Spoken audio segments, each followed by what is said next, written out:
Siang Abang Kakak dan teman-teman, para peserta Karsu 2020. Kita bersyukur untuk kebaikan Tuhan yang bisa kita nikmati melalui serangkaian acara Karsu di tahun ini. Dan ini adalah hari kedua kita akan bersama-sama diisi dan diingatkan kembali oleh firman Tuhan. Siang ini kita akan bersama-sama menikmati sesi eksposisi yang pertama, yaitu tentang teologi misi yang akan dibukakan oleh Ibu Ria Pasaribu. Kepada Ibu Ria Pasaribu, kami persilakan dan kami sampaikan selamat melayani. Dunia yang kita ada di dalamnya adalah dunia yang sudah jatuh ke dalam dosa. Dosa membuat ada begitu banyak problema dan pergumulan yang kita temukan di sekitar kita. Dan Tuhan memanggil kita untuk bersama-sama menyatakan kasih-Nya kepada dunia di sekitar kita.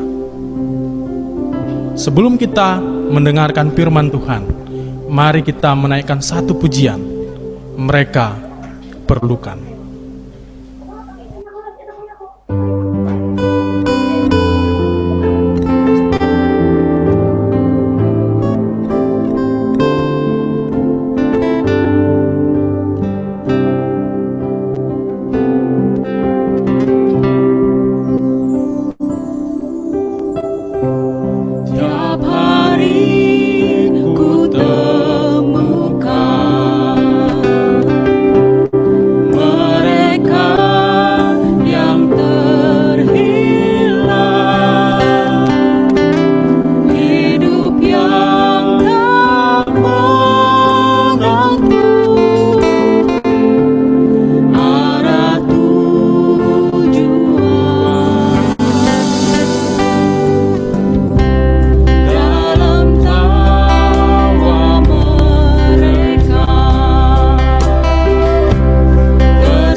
Baik, selamat sore rekan-rekan alumni Sumatera Utara yang kekasih dalam Tuhan. Sangat senang pada sore ini boleh bersama-sama untuk belajar firman Tuhan. Dan mari kita mempersiapkan firman Tuhan. Kita buka terlebih dahulu Efesus pasalnya yang pertama. Ya, kita akan mempelajari ini sebagai bagian awal. Dan saya akan mulai untuk sharing daripada PowerPoint yang ada.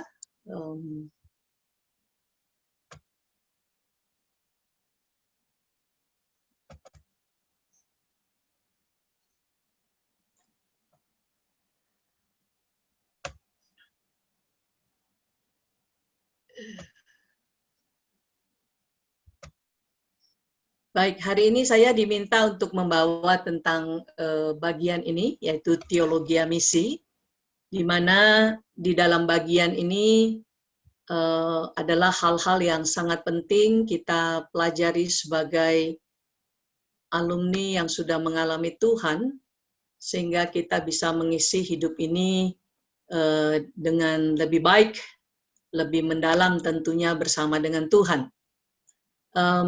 Ya, jadi kalau kita berbicara tentang teologi misi, ya, ada banyak bertahun-tahun bahkan puluhan tahun orang bingung memikirkan di mana mulainya misi itu. Dalam waktu masa saya sekolah teologi pun tahun 92 itu sudah 30 tahun lamanya. Orang katanya para teolog terus bergumul tentang misi ini. Ya, waktu kita berbicara tentang misi, maka kita akan masuk lebih jauh mengenal melalui firman Allah. Mari kita berdoa bersama-sama sekali lagi. Tuhan, kami berdoa di dalam nama Tuhan Yesus. Kami percaya bahwa waktu ini waktunya Tuhan dan kami memohon agar Roh Allah sendiri yang mengiluminasi kami. Roh Allah sendiri yang mencelikkan sungguh kami mengerti akan misi-Mu ya Allah. Tetapi dalam pengertian yang mendalam itu kami juga bisa memahami konteks pada zaman ini dan juga kami dimampukan untuk bekerja bersama dengan Allah, melaksanakan misi Allah sampai Kristus datang untuk yang kedua kalinya. Di dalam nama Tuhan Yesus yang sudah datang, mati dan bangkit dan akan datang kembali, kami berdoa mengucap syukur. Amin. Waktu kita berbicara tentang teologi misi, kita berbicara beberapa perihal sebenarnya, yaitu siapa sebenarnya yang berinisiatif dalam misi. Apakah rencananya tentang misi? Siapa pelakunya dan kapan misi dimulai? Apa maksud dan tujuan dari kehadiran manusia sebagai ciptaannya? Dan apa maksud menghadirkan gereja di dunia? Bagaimana misi dikerjakan dalam dunia ini? Dan kapan misi akan selesai atau berakhir? Baru-baru ini kami mengadakan suatu penelitian, sekitar 400 ke arah 500 orang, kami melakukan penelitian bagi para alumni Kristen dengan suatu topik yang sangat menarik. Apakah hubungannya profesi kita dengan misi Allah?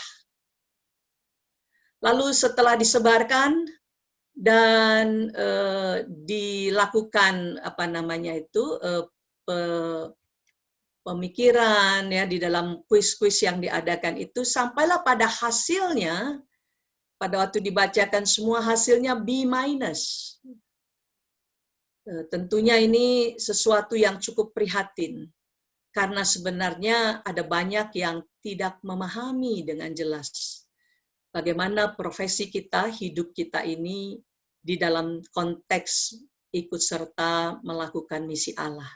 Sehingga saya bersyukur untuk panitia yang mengambil ini sebagai bagian di awal sebelum masuk lebih jauh pembicaraan tentang peranan alumni.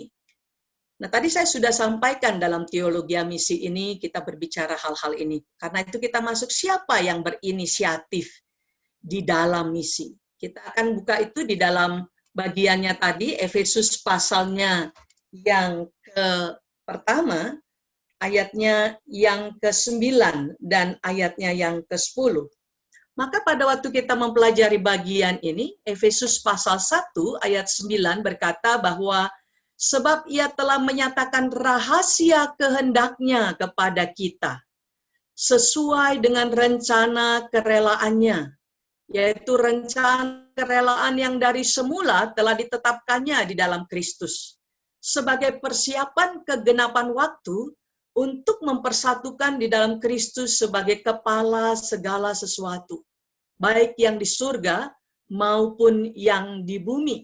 Di sini Rasul Paulus menyampaikan bahwa Allah menyatakan rahasia, dan inilah merupakan misi Allah. Lalu kita membuka lagi sejenak Kolose 1 ayat 25 dan ayat 26. Karena disinilah yang dimaksud oleh Paulus tadi, dikatakan dalam Kolose 1 ayat 25-26, aku telah menjadi pelayan jemaat itu sesuai dengan tugas yang dipercayakan Allah kepadaku, untuk meneruskan firman-Nya dengan sepenuhnya kepada kamu, yaitu rahasia yang tersembunyi dari abad ke abad, dan dari keturunan ke keturunan, tetapi yang sekarang dinyatakannya kepada orang-orang kudusnya. Jadi sebenarnya bahwa bagian ini dulu banyak kali merupakan rahasia. Tetapi kalau kita melihat kepada Efesus tadi, dikatakan itu yang dibukakan, Paulus menyatakan. Allah membukakan akan rencana kehendaknya. Yaitu inilah misi Allah. Jadi kita akan mulai secara fundamental, kita melihat bahwa misi itu diprakarsai oleh Allah yang hidup. Allah Bapa, Allah Putra, Allah Roh Kudus.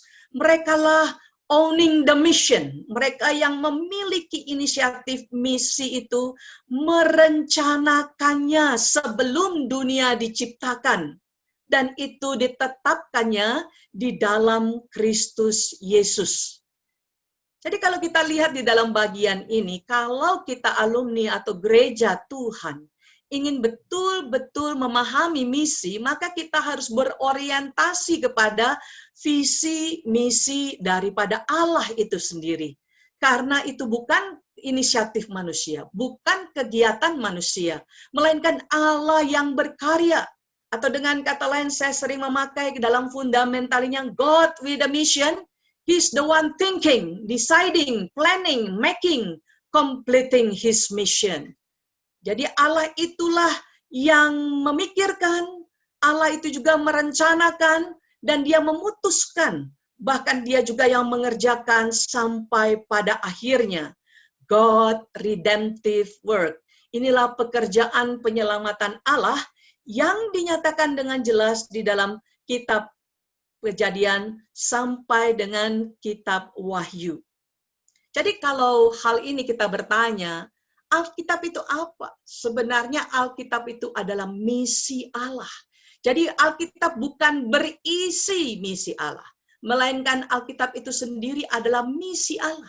Karena memang di dalam bagian ini, ya, oikonomia, rencana Allah, misi kegiatan Allah, ya, itu yang utama. Dan Allah memulai misinya itu justru pada waktu kita lihat sekarang penciptaan. Ya, maka kalau kita sekarang memperhatikan bagian ini, di dalam hal ini kita bicara teologi misi, ada 4 story yang terjadi di dalam Alkitab. Yang pertama kita perhatikan gambar di sebelah ini, yaitu yang pertama, story yang pertama Allah memulai misinya dengan penciptaan. Lalu story yang kedua itu kejatuhan daripada manusia atas dosa. Ketiga itu story penebusan atau redemption. Dan yang keempat, story consummation atau penyempurnaan, di mana di dalamnya berbicara kedatangan Kristus yang kebangkitan, penghakiman, penghukuman, kerajaan Allah disempurnakan. Kita mulai dari story yang pertama. Jadi kalau kita perhatikan, story yang pertama ini adalah di mana Allah memulai penciptaannya. Ini hal yang sangat indah.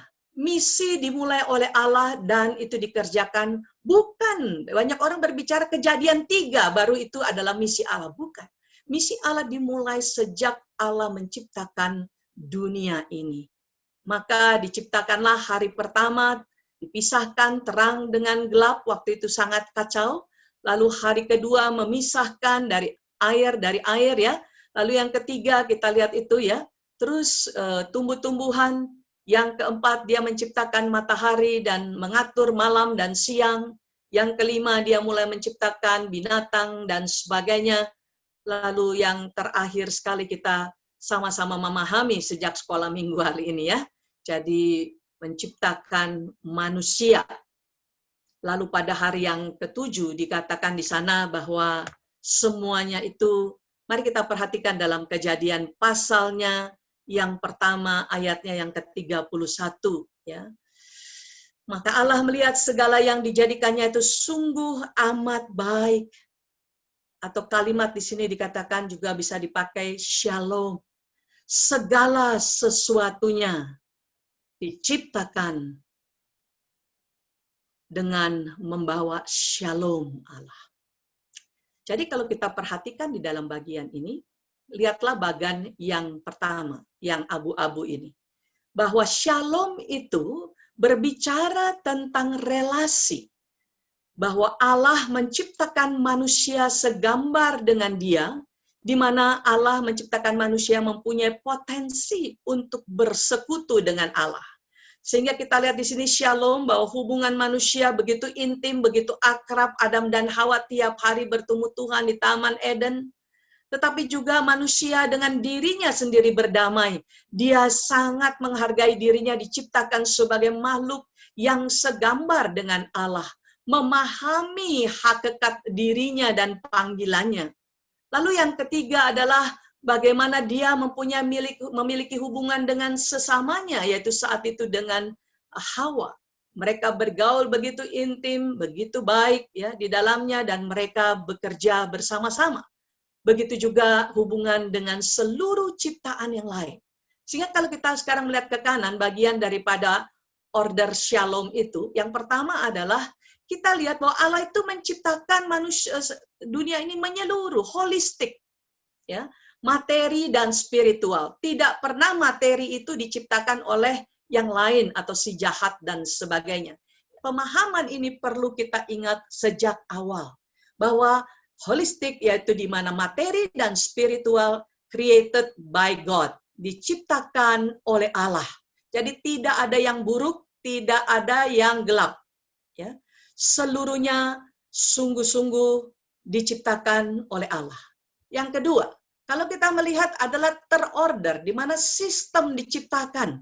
Bagaimana manusia itu diciptakan sebagai makhluk yang sempurna untuk ikut serta bersama dengan Allah memelihara jalannya dunia ini. Semua terorder. Jadi sistemnya pun Tuhan ciptakan sehingga keseluruhan dunia ini berjalan dengan smooth. Ya. Bagian yang ketiga, kita melihat bahwa manusia itu diciptakan segambar dengan Allah. Ini yang paling unik, kita akan lebih jauh mempelajari bagian ini. Bahwa pada waktu manusia diciptakan oleh Allah yang hidup. Ya, dikatakan di situ bahwa bagian ini sangat penting. Imago Dei. Ya, yang berarti kepada diri manusia itu diciptakan sesuai dengan karakternya. Allah itu adalah makhluk yang berkarya. Allah itu adalah Allah yang berkarya. Kita lihat di pasal 1 Kejadian, pada mulanya Allah menciptakan. Before creation, di dalam kekekalan Allah merencanakan misi. Jadi kita lihat memang sifat Allah adalah Allah yang berkarya. Allah yang bekerja. Nah, pada waktu manusia diciptakan segambar dengan Allah, itu berarti manusia adalah pada hakikatnya sama, berkarya, berkreasi, bekerja. Jadi bekerja itu bukan merupakan hukuman karena dosa. Ya, jadi kita perlu lihat dari awal. Ya, banyak orang mengatakan kerja itu kutukan. Itu pasal 3. Ya, kalau kita lihat pada waktu kejatuhan, banyak orang menganggap kerja itu menjadi kutuk. Tetapi sebenarnya kerja itu suci, sacred. Kerja itu adalah bagian daripada apa yang Allah miliki dalam hidupnya. Dan itulah yang Allah karuniakan. Karena apa? Karena mari kita buka sekarang sama-sama Kejadian pasal 1, supaya kita bisa lebih jelas. Pasal 1 mulai ayat 26. Dikatakan berfirmanlah Allah, baiklah kita menjadikan manusia menurut gambar dan rupa kita. Perhatikan itu. Tetapi ada tujuannya, supaya mereka berkuasa. Perhatikan. Ya, manusia diberikan otoritas oleh Allah menjadi wakil Allah atas ikan-ikan di laut, burung-burung di udara, atas ternak, atas seluruh bumi, dan atas segala binatang melata yang merayap di bumi. Ayat 27, maka Allah menciptakan manusia itu menurut gambarnya, menurut gambar Allah diciptakannya dia laki-laki dan perempuan diciptakannya mereka. Jadi kita lihat bahwa pria dan wanita dikaruniakan the imago Dei tadi, ya, diberikan otoritas untuk berkuasa atas dunia ini menjadi wakil Allah. Maka di ayat 28 kita lihat Allah memberkati mereka. Jadi setelah memberi otoritas, dia berkata, Allah berfirman kepada mereka, beranak cuculah dan bertambah banyak. Penuhilah bumi dan taklukkanlah itu. Coba perhatikan bahwa disinilah Tuhan mau secara kelahiran, di mana pria dan wanita menikah akan beranak cucu memenuhi bumi, itu adalah merupakan mandat daripada Tuhan. Tetapi juga berkata, berkuasalah atas ikan-ikan di laut, burung-burung di udara, dan atas segala binatang yang merayap di bumi. Jadi kalau kita lihat di dalam bagian ini, bahwa memang tugas daripada manusia diciptakan melakukan misi Allah. Apa di dalam hal ini? Memelihara ciptaan Allah. Inilah yang pertama sekali di dalam perjanjian lama sebenarnya. Misi Allah, yaitu manusia diberi kuasa, diberi anugerah untuk menjadi imago Dei tadi itu, adalah tidak lain untuk memelihara dunia ini bersama-sama dengan Allah. Baru itu sangat dijelaskan di dalam Kejadian pasal 2 ayat 15. Saya tidak ingin lama-lama di sini, tapi mau baca Kejadian 2 ayat 15. Tuhan Allah mengambil manusia itu dan menempatkannya dalam Taman Eden untuk mengusahakan dan memelihara taman itu. Sekarang kita melihat poin-poin di dalam PowerPoint ini. Jadi kalau kita perhatikan, waktu dia menciptakan kita itu punya potensi untuk bersekutu dengan Allah, maka yang Allah rindukan adalah the intimacy with God. Allah rindu, ya, kita bersyukur jadi alumni yang keluar dari persekutuan kampus. Kita dibangun bahwa Allah mengundang kita masuk dalam persekutuan dengan di dalam anaknya. Inilah sampai kita jadi alumni tidak akan pernah tamat membangun yang namanya relationship dengan Allah. Makin hari seharusnya makin intim. Tetapi juga kalau kita perhatikan bahwa dia mau, ya, dengan kita memiliki hubungan dengan Allah, maka kita bisa mengerti misi Allah. Tetapi kalau kita tidak mengilmi keintiman dengan Allah, kita tidak akan paham apa yang sebenarnya Allah inginkan. Kita ikut serta di dalam mengerjakan misinya. Maka bagian ini Bang Ruli sudah sampaikan kemarin, saya tidak akan panjang lebar di dalam hal ini. Saya berharap bahwa kita semua, termasuk saya, hampir masuk umur 60 ini, tadi dikatakan Bang Ito Tiop tadi ya, umur 60, tapi yang satu hal yang harus kita terus jaga, tidak boleh selesai memelihara hidup dengan Tuhan, dalam persekutuan dengan Tuhan. Nah, di dalam persekutuan dengan Tuhan itu kita diciptakan untuk menjalankan misi mandat Allah. Dalam hal ini 5 hal saya sampaikan di sini. Fruitful, multiplying, filling the earth, subduing, having dominion for all over all creation. Jadi kalau kita melihat dalam konteks ini, bahwa memang misi Allah yang paling utama pada waktu Kejadian pasal 1.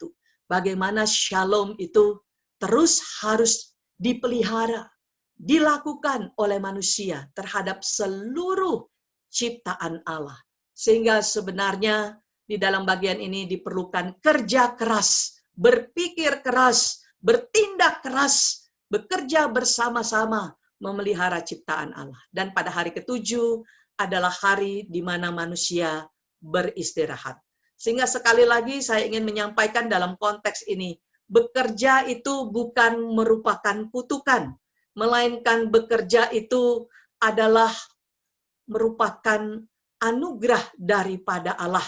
Karena Allah menciptakan kita untuk bekerja bersama-sama dengan Dia. Dengan potensi yang dikaruniakan Allah, apalagi dengan kita semua lulus dari bangku kuliah, Dia memperlengkapi kita dengan berbagai-bagai potensi. Sehingga sebenarnya melalui apa yang kita alami di dalam dunia kampus itu, kita dalam pekerjaan melakukan misi di tengah-tengah profesi yang Tuhan sedang karuniakan pada pekerjaan kita masing-masing di dalam konteks melakukan shalom di tengah-tengah dunia ini. Kita lihat juga bahwa di dalam Alkitab dengan sangat jelas sekali di mana dalam perjanjian lama Allah memakai Abraham, Musa, Yusuf, Daniel, ya. Semua orang-orang ini dipakai oleh Allah. Saya nggak bisa sebut semua karena nggak mungkin ditulis di sini. Dalam perjanjian baru kita lihat Yusuf, si tukang kayu, even ya, Maria, murid-murid Yesus, Paulus, Nikodemus, bahkan Onesimus, seorang pelayan, pembantu pun dipakai oleh Tuhan. Filemon dan yang lain-lain. Maka kalau kita perhatikan dengan baik-baik dalam konteks ini, Abraham dipanggil oleh Allah ya untuk melakukan misi yang universal. Nanti kita akan lihat lebih jauh bagaimana Allah mengeluarkan Abraham daripada bangsanya untuk mendapatkan visi Allah pergi ke satu tempat yang Tuhan siapkan, di mana dari sanalah visi untuk dunia disampaikan kepada Abraham.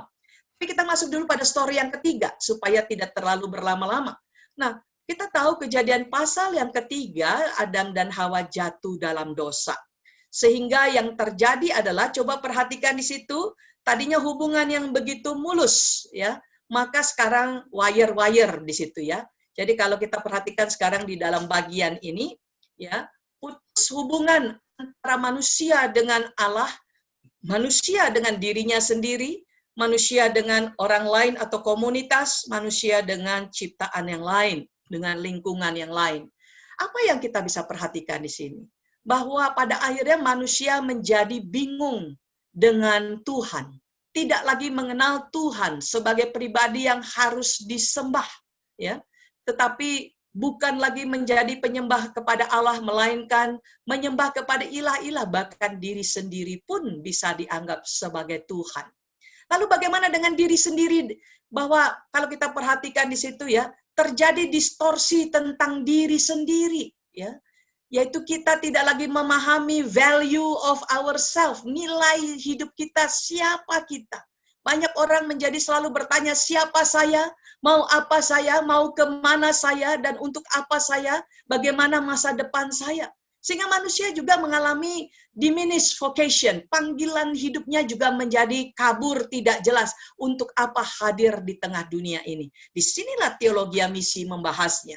Tetapi bagian selanjutnya juga bahwa terhadap orang lain yang harusnya dikasihi, yang harusnya ditolong, yang harusnya bergaul dengan erat, justru banyak sekali manusia mengopres, menekan orang lain. Disinilah terjadi rasisme, disinilah terjadi kejahatan, disinilah terjadi berbagai-bagai penindasan, kemiskinan, ketidakadilan, dan sebagainya. Karena mengalami yang namanya broken relationship.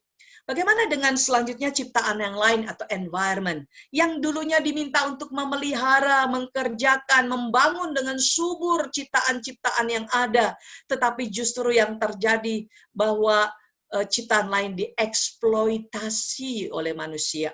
Manusia menghancurkan, manusia mengambil merusak tanah, manusia memakai tanah tanpa istirahat sehingga akhirnya lama-kelamaan tanah pun tidak bisa menghasilkan maksimal.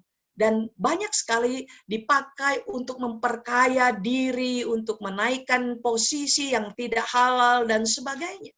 Jadi kita lihat bahwa hari ini saya ingin mengajak kita alumni, mari kita berpikir serius tentang dosa. Tidak anggap enteng dosa. Dosa merusak segala yang diciptakan Allah, termasuk engkau dan saya. saya selalu berdoa dan terus berdoa supaya makin membenci dosa, makin minimalis melakukan dosa. Karena sebenarnya John Stott berkata, dunia ini membutuhkan terang, yaitu anak-anak Allah. Tapi kalau anak-anak Allah garamnya itu sudah menjadi tawar, maka dia akan mempercepat kebusukan dunia ini. Ya. Jadi ini akibat dosa yang luar biasa. Shalom menjadi hilang. Broken relationship yang ada yaitu masing-masing manusia memikirkan dirinya sendiri. Nah, kita lihat bagaimana kitab Keluaran ya. Sekarang kita perhatikan ya di dalam bagian ini sejenak ya. Di tengah-tengah kerusakan-kerusakan yang terjadi itu, kondisi yang ada, Allah memanggil Abraham, dan disitulah misi Allah diperbaharui. Yaitu Allah memanggil Abraham dari Kejadian 12 ayat 1-3 kita jelas bahwa Abraham, kamu harus keluar dari tanah sanak saudaramu ke tempat yang Tuhan tunjukkan. Abraham, engkau akan diberkati menjadi bangsa yang besar. Mata Tuhan melihat Israel. Lalu selanjutnya, Abraham, engkau akan diberkati, namamu masyhur. Tetapi di ujungnya engkau akan diberkati supaya engkau menjadi berkat bagi seluruh dunia ini.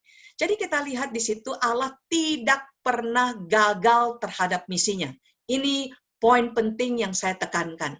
Karena waktu kita sedang melakukan misi Allah, sekalipun banyak hambatan, Allah tidak akan pernah gagal melaksanakan baik juga menyelesaikan misinya. Sehingga kita tidak perlu putus asa. Nah, kalau kita perhatikan di dalam bagian ini sekarang, dalam kitab Keluaran, Allah melakukan pembebasan atau penyelamatan bagi Israel. Kita tahu sama-sama bahwa bangsa Israel adalah suatu bangsa imigran, etnis minoritas di suatu negara kerajaan yang besar.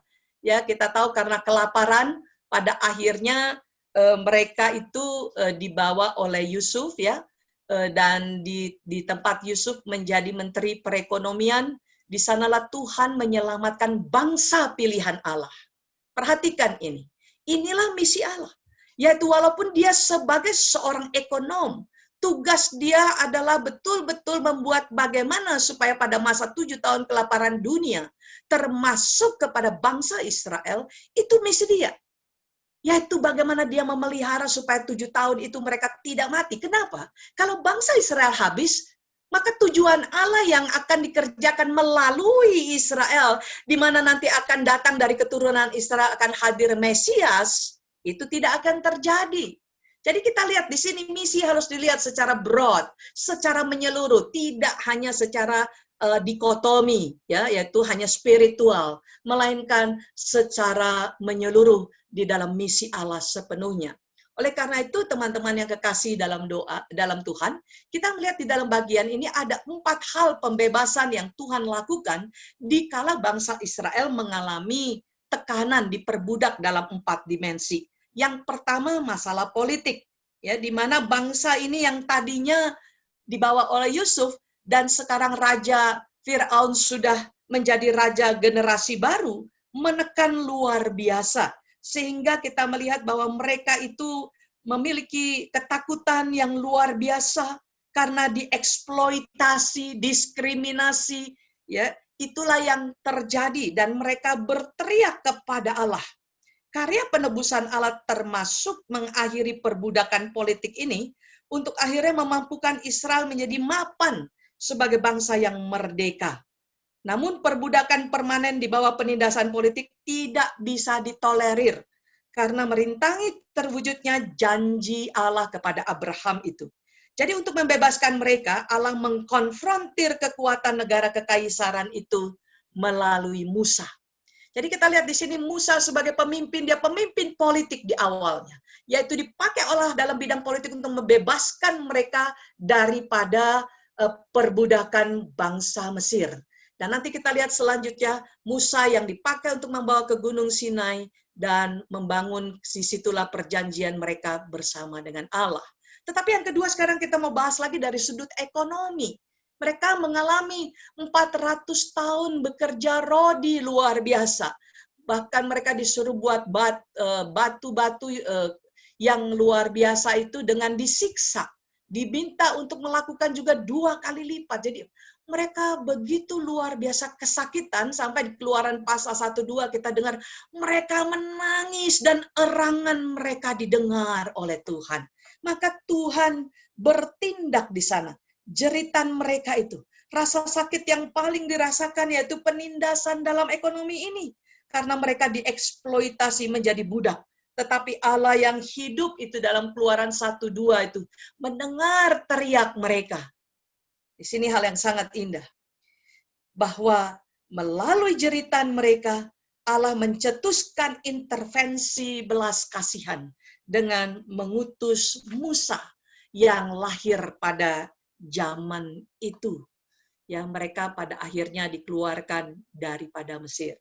Yang ketiga, masalah perbudakan apa? Sosial. Kalau teman-teman membaca bahwa pada waktu itu karena ada pengumuman Raja Fir'aun bahwa semua bayi usia 2 tahun, laki-laki khususnya, harus dibunuh. Nah, kita melihat di sini bagaimana Tuhan memelihara orang yang akan menjadi pembebas daripada bangsa Israel itu dipelihara. Dipelihara di tangan siapa? Bukan pendeta, bidan. Jadi kita melihat di situ 2 bidan ini yang masih single, masih jomblo ini, takut akan Tuhan. Dan pada waktu mereka mendapat pesan, merekalah yang melakukan pertolongan pada ibu daripada Musa. Sehingga pada akhirnya Musa boleh selamat. Tuhan peduli kepada kebutuhan bidan yang jomblo, dua-dua dapat teman hidup, ya. Jadi kita lihat di sini ya, bahwa peranan mereka di dalam profesi sebagai bidan, tetapi mereka melakukan bagian dari misi Allah. Apa sih hubungannya bidan sama misi Allah? Kalau kita perhatikan bahwa bidan inilah yang menolong sehingga akhirnya Musa bisa lahir. Dan karena Musa bisa lahir dengan selamat ini juga, pada akhirnya Musa itu menjadi alat Tuhan untuk membebaskan Israel dari perbudakan Mesir. Jadi sekali lagi kita belajar melihat di sini bahwa misi dari awal kita lihat sebagai sesuatu yang menyeluruh. Yang terakhir adalah spiritual. Mari kita perhatikan di dalam Keluaran 4. Dalam Keluaran 4 ayat 22 dan 23, mereka juga yang tadinya tidak lagi bersungguh-sungguh mengenal Tuhan dengan baik, mereka dibawa oleh Tuhan. Kita perhatikan dalam Keluaran pasalnya yang keempat, ayatnya yang ke-22. Oh ya teman-teman, bahwa saya memberikan kepada panitia bagian dari buku apa yang saya bahas ini, jadi nggak usah takut, juga mungkin tidak perlu terlalu mencatat, karena nanti akan diberikan kepada setiap yang ikut serta ya untuk dibaca supaya lebih lengkap karena waktu saya terbatas. Tetapi mohon maaf jangan diperbanyak dan jangan dibagikan kepada yang lain, cukup buat Anda saja. Di dalam Keluaran pasal 44 ayat 22, maka kita melihat di dalam konteks ini dengan sangat jelas dikatakan di sana, maka engkau harus berkata kepada Fir'aun, beginilah firman Tuhan, Israel ialah anak-anakku, anakku yang sulung. Sebab itu aku berfirman kepadamu, biarkanlah anakku itu pergi, supaya ia beribadah kepadaku. Tapi jika engkau menolak membiarkan pergi, maka aku akan membunuh anak-anakmu, anakmu yang sulung. Tuhan juga merevive, membaharui hubungan antara orang-orang Israel dengan Allah. Jadi kita perhatikan di sini, kitab Keluaran menjadi sebuah model pembebasan secara holistik. Ini merupakan kepedulian dan kesetiaan Allah kepada perjanjiannya dengan Abraham. Next. Bagian story yang ketiga, justru adalah bagian yang sangat indah ini. Di mana Allah setelah bangsa Israel itu, dari keturunannya, tadi saya sampaikan, genaplah apa yang telah disampaikan oleh Tuhan melalui Yesaya pasal 7 ayat 14. Menjadi satu tanda the redemption work, yaitu pekerjaan penyelamatan Allah yang dinubuatkan di Yesaya 7 ayat 14, 700 tahun sebelum kedatangan Kristus, Kristus hadir di tengah-tengah dunia. Dan dia mati di atas kayu salib untuk menyelamatkan kita. Jadi disinilah kita melihat bahwa kalau ini karena ketutupan, jadi saya akan membacakan ya. Kalau teman-teman membuka langsung saja di dalam kitabnya Kolose pasal 4 ayat 1 sampai pasal 1 ayat 20. Di sana sangat jelas disampaikan, yaitu di dalam ayatnya yang ke-20, dan oleh dialah ia. Jadi kalau saya baca di dalam bagian ini, dan oleh Kristuslah Bapa memperdamaikan segala sesuatu dengan dirinya. Hah, lihat ini. Ini rencana Allah. Tadinya yang dirusak oleh kejatuhan manusia atas dosa, membuat broken relationship. Sekarang melalui kematian dan kebangkitan Kristus, relationship diperbaharui. Memperdamaikan, tetapi di situ bukan hanya manusia. Perhatikan baik-baik, lagi-lagi dipakai kata holistik, yaitu segala sesuatu dengan dirinya, baik yang ada di bumi maupun yang ada di surga, sesudah ia mengadakan pendamaian oleh darah salib Kristus. Jadi Bapa di surga di dalam misinya melakukan penyelamatan kepada seluruh ciptaan, sehingga kembali terjadi yang namanya shalom, terbangunnya kembali hubungan manusia dengan Allah, dan pembaharuan terhadap segala sesuatu yang lainnya. Nah, mari kita perhatikan Kristus sebentar. Kristus yang datang ke dalam dunia ini menyatakan kehadiran kerajaan Allah. Kalau kita baca di dalam Matius pasal 7, ya mari kita lihat Matius pasal 7 ayat yang ke-14, maka di sana dikatakan, oh sorry, saya salah di sini menuliskannya, Matius bukan pasal 7 ya, tetapi Markus 1, maafkan, Markus 1. Ya. Maafkan saya. Markus 1 ayat 14. Sesudah Yohanes ditangkap, datanglah Yesus ke Galilea memberitakan Injil Allah, katanya, waktunya telah genap, kerajaan Allah sudah dekat, bertobatlah dan percayalah kepada Injil. Jadi pada waktu kedatangan Yesus Kristus, sebenarnya sekaligus dia menyatakan kehadiran kerajaan Allah di muka bumi. Kalau kita perhatikan ayat ini, waktunya telah genap. Ya, waktunya Allah melalui kedatangan Kristus, disitulah kedatangan kerajaan Allah. Kata sudah dekat di dalam bahasa asli bukan dekat. Tetapi kalau ya enak juga ini ya, di tengah-tengah orang Sumatera Utara pasti tahu ini bahasa Belanda ini. Jadi dikatakan kerajaan Allah itu sudah, yang dimaksud di situ bukan dekat tapi songgop. Jadi istilah burung itu bertengger begitu ya di atas pohon. Maka sebenarnya di sini dalam bahasa aslinya the kingdom of God has come but not yet. Jadi coming melalui kedatangan Kristus tetapi sedang menuju kepada kesempurnaannya. Maka kalau kita perhatikan di dalam bagian ini, melalui kedatangan Kristus atau Mesias inilah merupakan kedatangan kerajaan Allah di tengah-tengah kita.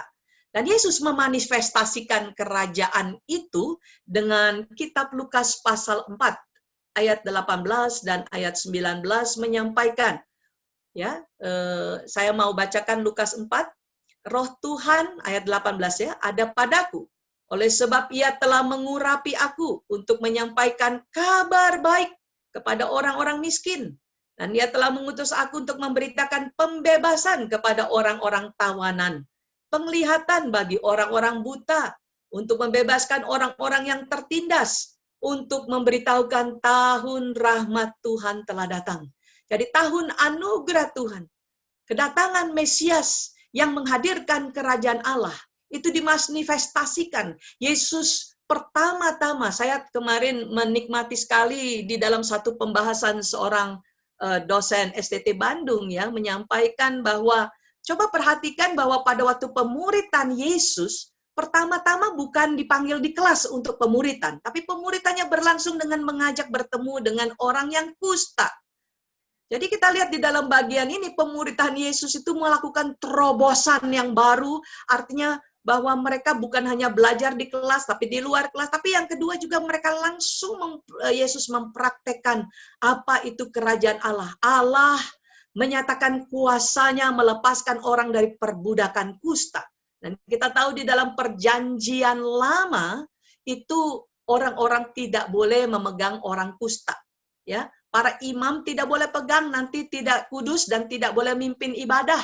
Dan orang kusta kalau berjalan itu di tengah masyarakat harus matanya ditutup dengan tangan dan mengatakan najis, najis, najis. Tetapi tiba-tiba Yesus menjamah orang kusta. Wah, ini belum pernah terjadi. Mungkin yang terjadi adalah Petrus dan kawan-kawan sebagai murid Tuhan di awal kaget luar biasa. Dia melakukan suatu terobosan kerajaan Allah. Dan sesuatu yang tidak hanya secara spiritual tetapi menyeluruh. Inilah fungsi kehadiran daripada kerajaan Allah. Membebaskan, melepaskan dari perbudakan. Dan di dalam ayat 21, kalau kita perhatikan di situ ya, dalam ayat 21 masih pasal yang keempat, lalu ia mulai mengajar mereka, katanya, pada hari ini genaplah nas ini sewaktu kamu mendengarnya. Jadi kita melihat bahwa dengan jelas Yesaya pasal 61 ayat 1 sampai 2 itu yang diuraikan oleh Yesus dalam Lukas pasal 4 ayat 18-19 digenapi di dalam diri Mesias. Yesus sebagai penebus adalah pemenang yang akan melakukan apapun yang diperlukan untuk mencapai pembebasan umatnya. Dan salib merupakan kemenangan Allah atas apapun yang menentang dan menindas. Karena itu saya mengajak kita melihat bahwa ada misi itu yang menyeluruh itu oleh Bapak Chris Wright diberikan di dalam beberapa bagian. Ya, kalau kita lihat 5 marks of mission. Yang pertama itu evangelism, menyampaikan kabar baik Kristus Yesus adalah juru selamat. Yang kedua, misi itu adalah mengajar, membimbing yang baru percaya supaya mengalami maturity, kedewasaan, dan boleh melakukan misi Allah. Yang ketiga itu compassion. Di dalam melakukan misi Allah kita mengasihi. Jadi sama pentingnya mengabarkan Injil, mengajar, ya juga mengasihi orang-orang yang membutuhkan, needy atau poor, ya, atau miskin. Hari Minggu besok ini saya akan membahas kitab Yakobus pasal 1 ayat 27 bahwa ibadah yang murni yang berkenan kepada Allah adalah ibadah yang dikatakan menolong anak yatim piatu, janda, orang-orang miskin. Itulah yang menyenangkan Tuhan. Karena itu adalah misi melepaskan orang dari perbudakan, dari eksploitasi seperti child trafficking, anak-anak yang dijual untuk menjadi pelacur dan sebagainya. Orang-orang yang mengalami tekanan ekonomi karena peminjaman uang dengan bunga yang besar, riba, rente yang besar. Begitu juga melakukan berbagai-bagai hal melepaskan orang dari kemiskinan. Yang keempat, justice. Melakukan transformasi struktur masyarakat yang tidak adil, mengatasi setiap kejahatan dan membawa damai dan rekonsiliasi. Saya senang kemarin Bang Ruli menyampaikan sekarang dia jadi Pak RT, ya. Jadi kita mesti pikir memang baik menjadi sintua, tapi juga kita perlu pikir baik juga untuk menjadi Pak RT supaya kita bisa membawa shalom di tengah-tengah lingkungan kita berada dengan melakukan berbagai hal misi ini. Yang terakhir creation care, ya, jadi ciptaan ya Allah atau lingkungan ini bagaimana menjaga integritas ciptaan dan memelihara serta memperbaharui kehidupan di bumi. Ya, jadi kita perhatikan khususnya di tengah-tengah pandemik ini. Kita melihat sekarang begitu banyak orang memperbaiki kembali cara menanam, belajar menanam dan sebagainya supaya ini juga bisa memberikan kepada kita kesehatan, bernafas dengan enak dan sebagainya. Jadi kita melihat hal-hal ini semua, pemeliharaan bumi ini, termasuk di dalamnya kehidupan masyarakat, itu menjadi tanggung jawab misi dari Allah yang dipercayakan kepada kita. Maka kita masuk di dalam bagian hampir terakhir yaitu restoration, bagian daripada redemption itu yaitu pemulihan. Apa itu? Is the process of bringing an object back to its original state. Ya, jadi kita diundang oleh Allah untuk kembali bersama-sama melakukan pemulihan dari apa yang rusak oleh dosa. ya, dari segala ciptaan, ya. Kata ini dipakai pertama kali diawali dengan pembicaraan kerajaan Allah dan restorasi. Kalau kita buka, mari kita lihat sama-sama ini, saya akan mengakhirinya dengan beberapa hal ini. Kisah Para Rasul pasal 1. Perhatikan pada ayat yang ketiga, itu setelah Yesus bangkit, dia tidak langsung pergi, melainkan dia berbicara kepada murid-murid. Jadi ini merupakan pemuritan pengajaran terakhir sebelum dia berangkat ke surga. Dikatakan kepada mereka yang menunjukkan dirinya setelah penderitaannya selesai, dan banyak tanda yang membuktikan bahwa ia hidup. Sebab selama 40 hari, ya, ini genap kata 40 ya, ia berulang-ulang menampakkan diri dan berbicara kepada mereka tentang kerajaan Allah.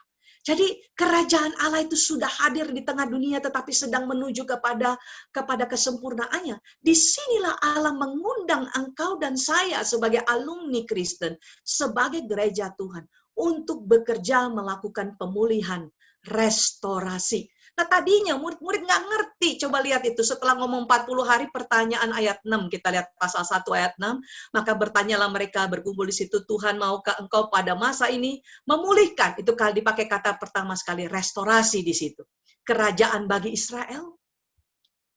Jadi Petrus berpikir bahwa yang sedang dikerjakan oleh Tuhan ngomong merestorasi, yaitu hanya pada kerajaan Israel. Ya. Tapi Tuhan bilang, engkau tidak perlu mengetahui masa dan waktu yang ditetapkan Bapa sendiri menurut kuasanya, tetapi kamu akan menerima kuasa kalau Roh Kudus turun ke atas kamu, dan kamu akan menjadi saksiku di Yerusalem, Yudea, Samaria, sampai ke ujung bumi. Jadi kita diminta oleh Allah menjadi saksi di dalam perkataan, perbuatan, merestorasi seluruh ciptaan yang sudah dirusak ini, dan di-empower oleh Roh Kudus. Saya senang sekali F.F. Bruce di dalam pembahasan ini mengatakan, ingat baik-baik, Roh Kudus itu tulang punggung. Jadi dialah yang memimpin, dialah yang memberikan hikmat, dia juga yang meng-empower untuk melaksanakan mandat menjadi saksi Allah ini. Ya, yang arti kata menjadi saksi itu ya sebenarnya ditendang keluar. Ya, orang Kristen senang hanya tinggal di 4 dinding saja dalam gereja, dalam rumah, dalam persekutuan. Tetapi ayat 8 ini waktunya ditendang keluar. Itu kalimat bahasa aslinya, di mana Roh Kudus meng-empower supaya kita bisa berkarya di dalam misi mandat budaya maupun juga misi penginjilan ini kalau kita perhatikan, yaitu Yerusalem, Yudea, Samaria, sampai ke ujung bumi. Jadi sebenarnya masa kita ini yang menarik sekali. Di abad 21, dulu saya berpikir-pikir, bagaimana Kisah Rasul 1 ayat 8 ini bisa terjadi? Manusia kita orang Kristen malas untuk melakukan menjadi saksi, pergi dan sebagainya. Terlalu senang di comfort zone. Kapan Tuhan Yesus akan datang? Tapi saya tidak menyangka, waktu itu saya memikirkan masih mungkin di abad 20 begitu ya dalam arti kata sebelum masuk ke abad 21. Yang dimana terjadi sebenarnya dalam 50 tahun ini perubahan yang luar biasa di tengah dunia. Dunia yang tadinya terpisah-pisah seperti dalam fragmented begitu, mengalami yang namanya globalisasi, di mana dunia menjadi satu. Dan langkah selanjutnya yang Tuhan lakukan adalah di mana Tuhan mendorong begitu banyak manusia berpindah dari desa ke kota. Di dalamnya yang paling besar itu termasuk unreached people group. Orang yang dulu tinggal di pinggiran yang belum pernah mendengar Injil, yang belum pernah alami siapa itu Yesus, justru didorong Tuhan masuk di kota, di mana di kota engkau dan saya ada, di mana di kota gereja begitu banyak, di mana engkau dan saya diutus oleh gereja di kantoran kita, di pasar, di rumah sakit, di mana-mana. Sehingga sebenarnya peranan alumni itulah yang menjadi signifikan. Saya mempelajari pada waktu saya sekolah teologi, mission in the 21st century is the mission of Christian professionals. Karena sebenarnya kita di-empower oleh Allah dengan potensi yang sudah diberikan di dalam bangku kuliah kita. Kita di-empower dengan Injil. Sekarang kita di-empower oleh Roh Allah untuk berkarya di dalam segala bidang di tengah-tengah dunia ini. Maka kalau kita pelajari di dalam pasal 3, sekarang kita lihat pasal 3 ayat 17, ini menarik ya. Saya sedikit perpanjang di sini. Hai saudara-saudara, aku tahu bahwa kamu telah berbuat demikian karena ketidaktahuan sama seperti semua pemimpin kamu. Tetapi dengan jalan demikian Allah telah mengenai apa yang telah difirmankannya dahulu dengan perantaran nabi-nabinya, yaitu bahwa Mesias yang diutusnya harus menderita. Karena itu sadarlah, bertobatlah supaya dosamu dihapuskan, agar Tuhan mendatangkan waktu kelegaan, mengutus Yesus yang dari semula diuntukkan bagimu sebagai Kristus. Kristus itu harus tinggal di surga, perhatikan, sampai pada waktu pemulihan segala sesuatu. Wah, luar biasa. Tadi di pasal 1 mereka hanya paham bahwa Tuhan pemulihannya sampai Israel. Sekarang Petrus mewakili mengatakan di dalam bagian itu bahwa pemulihan segala sesuatu seperti yang difirmankan Allah dengan perantaran nabi-nabinya yang kudus di zaman dahulu. Bukankah telah dikatakan Musa, Tuhan Allah akan membangkitkan bagimu seorang nabi dari antara saudara-saudaramu, sama seperti aku, dengarkanlah dia dalam segala sesuatu yang akan dikatakannya kepadamu. Dan akan terjadi bahwa semua orang yang tidak mendengar nabi itu akan dibasmi dari umat kita. Jadi kalau kita melihat dalam konsep ini, Petrus memiliki konsep kerajaan Allah yang semakin luas. Kristus berada di surga sampai dia datang kembali untuk memulihkan segala sesuatu. Jadi kita lihat di sini bahwa pemulihan, ya, memulihkan kerajaan lebih dari sekedar pemulihan Israel. Tuhan memakai Israel dalam menjalankan rencananya, namun tidak memulai dan mengakhirinya hanya pada Israel, melainkan memulai dalam kekekalan dan mengakhirinya di masa depan untuk seluruh umat, dan itu semua akan disempurnakan melalui kehadiran Kristus kedua kali. Jadi engkau dan saya ini ada di dalam konteks misi kedatangan pertama dan kedatangan Kristus yang kedua. Kita ada di antara ini. Sehingga sebenarnya Allah mengundang kita yang sudah ditebus bukan hanya untuk sampai pada penebusan kita diselamatkan. Tetapi setelah itu kita hura-hura, melainkan kita diberikan oleh Allah panggilan, diberikan anugerah oleh Allah untuk ikut sama dengan Tuhan melakukan restorasi, pembaruan di dalam segala bidang. Sehingga kalau saya membuat di sini, ya, Amy Sherman mengatakan bahwa profesional now adalah mission yang dilakukan oleh para kaum profesional. Dia menyebut ini dalam bukunya Kingdom Calling menjadi sadik-sadik atau sadikim, di mana para profesional, alumni-alumni itu hidup berkarya di tengah-tengah pekerjaan untuk mendatangkan shalom bagi bangsa, bagi masyarakat, dan bagi dunia ini, bagi kerajaan Allah. Khususnya juga kalau kita berpikir tentang pandemik, maka seharusnya kita tidak tinggal diam, melainkan kita dengan keahlian masing-masing, dengan profesi masing-masing, kita dipakai oleh Allah untuk ikut serta berperan di dalamnya.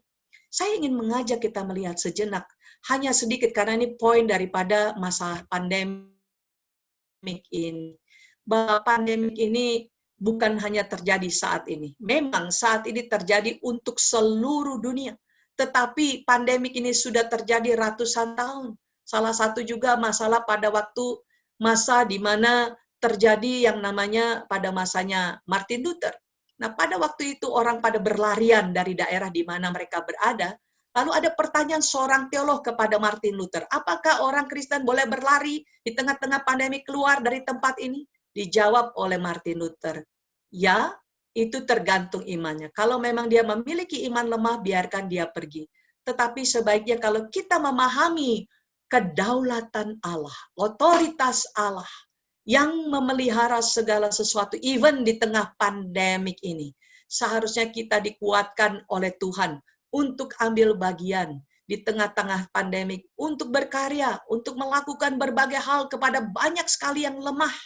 Ya, seperti Bang Ruli sampaikan kemarin, baik dari yang paling muka yaitu orang-orang medis, ya, kita perlu terus mendoakan mereka, tetapi juga pegawai negeri di dalam membuat sistem-sistem di dalam masalah pandemik ini.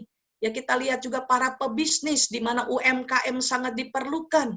Begitu juga orang-orang IT di dalam membantu kita memikirkan baik itu UKM dan sebagainya. Bahkan orang-orang yang menguburkan orang mati pun sangat diperlukan. That is part of God's mission. Jadi kalau kita lihat di dalam konteks ini, teman-teman kekasih dalam Tuhan, di manakah sebenarnya panggilanmu mempunyai relasi di dalam hubungannya dengan misi Allah? Maka waktu kita mengerjakannya terus, akan tiba saatnya katanya, ya, Kristus akan datang kedua kali. Di sanalah terjadi consummation, penggenapan misi Allah. Segala sesuatu yang kita kerjakan memang tidak sempurna, tapi kita harus mengerjakan, memberi yang terbaik. Kalau memang harus mengorbankan yang terbaik, kita juga harus mengorbankan terbaik karena Kristus sebenarnya sudah mengorbankan segala sesuatunya bagi kita. Dan itu akan disempurnakan pada waktu kedatangan Kristus. Di sanalah dikatakan kerajaan Allah akan datang. Di mana akan terjadi bumi baru dan langit baru. Jadi kita melihat kembali pada ciptaan yang diperbaharui. Hubungan yang di sebelah kiri ini terjadi kembali, terjadi shalom di antara keseluruhannya, maka kita melihat God's mission being fulfilled. Misi Allah sempurna selesai. God's presence among us. Tuhan akan ada bersama-sama dengan kita. Di sana tidak perlu lagi matahari dan bintang karena terang Tuhan sanggup menerangi kita dalam hidup bersama Allah. Umat yang percaya yang menjadi miliknya. Di sana no more pain, tidak akan ada lagi penderitaan dan air mata. Tetapi masih bekerja nggak? Nah ini kita perlu pikirkan. Saya tidak mau jawab ya. Lalu selanjutnya yang keempat, enjoying the fullness of shalom. Shalom kembali dialami seluruh ciptaan. Dan pada akhirnya dikatakan Roma 11 ayat 36, sebab segala sesuatu adalah dari Dia, oleh Dia, dan kepada Dia, bagi Dialah kemuliaan sampai selama-lamanya. Tutup dengan refleksi, saya ingin mengajak kita refleksi bahwa sampai hari ini God is at work. Tuhan sedang bekerja, Tuhan sedang berkarya. Kita lihat Yohanes 5 ayat 17, Bapakku bekerja sampai sekarang, maka aku pun bekerja juga. Dipakai di situ tensisnya menarik. Saya pernah ngomong ini dalam camp Medan, Perkantas Medan. My Father is always at His work to this very day. And I too am working. Yesus berkata, aku juga terus bekerja. Ya. Bagian yang terakhir Filipi 1 ayat 6. Akan hal ini aku yakin sepenuhnya, yaitu Ia yang memulai pekerjaan yang baik di antara kamu akan meneruskannya sampai pada akhirnya pada hari Kristus Yesus. Saya bawa bahasa Inggrisnya karena lebih jelas. Being confident of this, that He who began a good work in you will carry it on to completion. Nah itu dia ya, until the day of Christ Jesus. Refleksi kita, bagaimana dengan saudara dan saya sebagai alumni Kristen? Apakah kita melakukan misi Allah melalui profesi dan panggilan Tuhan dimanapun kita berada? Secara khusus juga di tengah pandemik. Apakah kita hanya berdiam diri saja? Justru sejarah menyatakan bahwa dalam pandemik yang Tuhan izinkan terjadi, banyak orang mengenal Yesus, banyak orang kembali kepada Yesus, dan kekristenan berkembang makin besar. Kiranya itu juga terjadi pada pandemik di tahun ini, di dalam anugerah Tuhan. Kita bekerja, kita berkarya, dan banyak orang boleh mengalami Tuhan, dan Dia dipermuliakan. Amin. Terima kasih.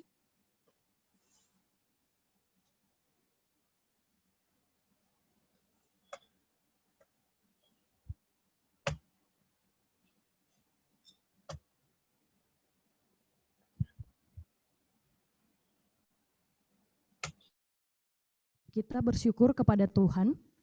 Acara Karsu sesi pertama hari kedua boleh berjalan dengan baik dan masih akan terus berlangsung sampai besok. Saya mewakili panitia secara khusus mengucapkan terima kasih kepada Ibu Dr. Randaria Pasaribu MDiv yang sudah bersedia menjadi narasumber membawakan tema teologi misi. Terpujilah Tuhan Kiranya Tuhan terus memberkati dan memelihara kesehatan Ibu Ria. Memberkati setiap pelayanan yang dikerjakan oleh Ibu Ria.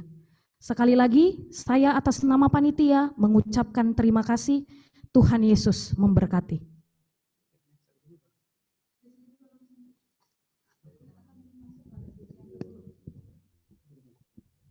Kita akan masuk kepada sesi yang kedua.